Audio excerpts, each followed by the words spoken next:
question that regarding raising hands, some people say that the Hanafi madhab has weak evidences for not raising hands. Can you go into this? La ilaha illallah Muhammad Rasulullah. Know where you take your religion from. It's simple, right? Like if you listen to, every fool, then you'll be stuck, dismayed and confused and tired, right? So my advice would be learn about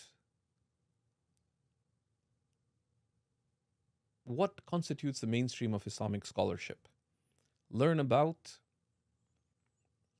how the schools of Islamic law work.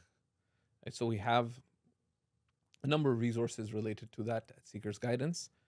There's some important articles by Sheikh Nuh Keller, Sheikh Abdul Hakim Murad, and others on what is a madhab and why does one follow one, etc. You can find those online. Sheikh Nuh Keller, Sheikh Abdul Hakim Murad. We also have an important course on how Islam works that's part of the level 1 of the Seeker's Islamic Studies curriculum. And it explains this.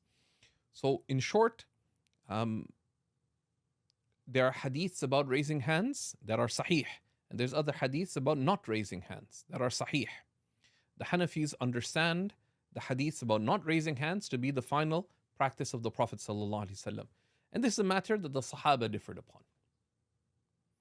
So whoever foolishly, and it's folly, says that the Hanafis are wrong, are you saying that a large percentage of the Sahaba and Salaf were wrong? That's absurd. That's absurd. Beware of whom you take your religion from, as has come from the early Muslims and mentioned by Imam Muslim in the Muqaddimah fi Sahih, إن هذا الأمر دين فانظروا عمن تأخذون دينكم. Truly, this matter is your religion. It's your life transaction with Allah. So look carefully as to whom you take your religion from.